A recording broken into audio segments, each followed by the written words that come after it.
Do you know why the harder you chase anything, the further it begins to move away from you? Why peace runs from the desperate, and love fades when tightly held, and success slips the moment you grab it?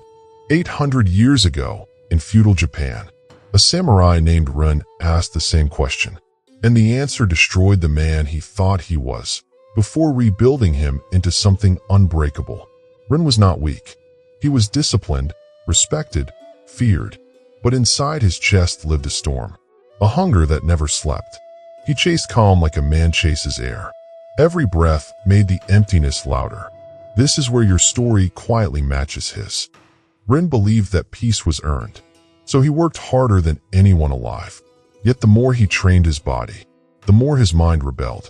At night, he asked himself, why am I still not enough? And that single question is the root of most suffering. You chase success, but feel anxious when you get close. You chase love, but fear losing it the moment you hold it. You chase purpose, yet you feel lost every night.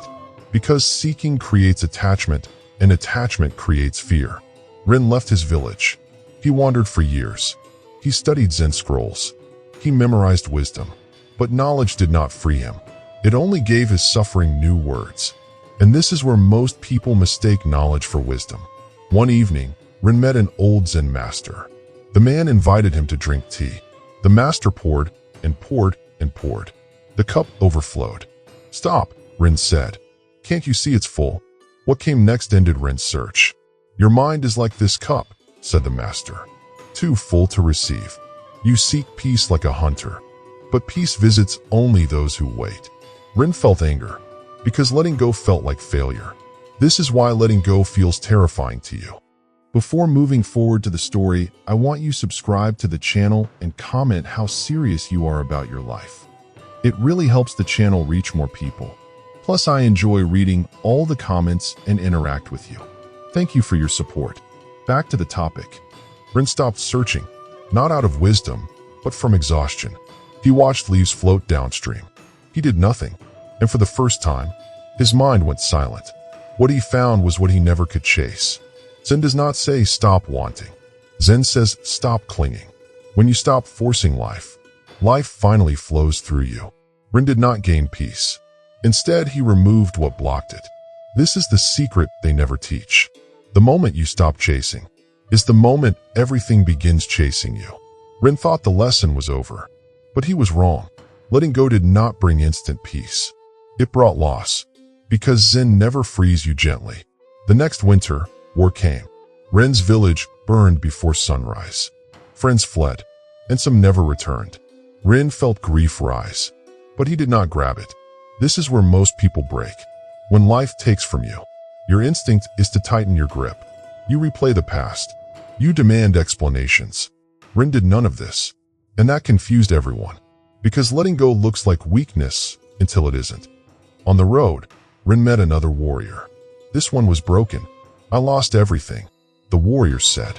How are you still standing? Rin answered quietly. I stopped asking life to stay. That sentence holds more power than a sword. You lose a job, you lose a relationship, and your mind screams. This wasn't supposed to happen. But Zen whispers. Who told you it wasn't? And that whisper changes everything. One morning, Rin was attacked, outnumbered, surrounded. For the first time, he did not plan. He moved without force, without fear. This is the power of non-attachment. Rin survived, not because he fought harder. The attackers felt it. They hesitated. When you don't cling, even chaos loses its grip on you. Letting go does not mean you stop caring. It means you stop controlling. You still love. You still act. Instead, you stop begging life to obey you. And that's when life listens. The man who needs nothing cannot be taken from. Rin believed the trials were over. Zen rarely ends when you think it does. Because once you let go of fear, life tests whether you truly meant it. And this test was designed to break him completely. Rin reached a mountain pass where the road split in two. One path was safe. One was not. A traveler warned him. Everyone who takes the narrow path loses something.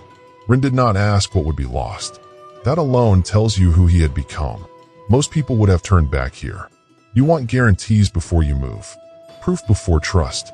You ask life for safety, But safety is another form of attachment. Rin stepped onto the narrow path, and the mountain answered him immediately. This is where your breath unconsciously slows. The ground gave way. Rin slipped. In that instant, he could have reached for the ledge, but he didn't. He released. This decision makes no sense until it does. Rin did not panic. His mind did not scream. Time slowed. His body moved without fear. He survived. Barely. And this is the moment Zen reveals its cruelty and its mercy. If Rin had clung to the ledge, it would have broken. What saved him was not strength. It was timing created by surrender. Letting go did not remove danger. It removed resistance. This is the truth no one wants to hear. You cling to people who are already leaving. You cling to plans that no longer fit. You cling to old identities and call it loyalty. But the moment you loosen your grip, your life finds new footing. This is where fear disguises itself as logic. Rin reached the other side by sunset. He laughed for the first time in years. Not because he won, but because nothing owned him anymore. Zen was never about peace. It was about freedom from needing peace. And this is where most teachings stop, because the next part is dangerous. But here is what no one tells you. Once you truly let go, you stop being predictable, and the world notices it. That night, someone followed Ren, not to learn from him, but to stop him. Because a man who needs nothing is a threat to everything built on control.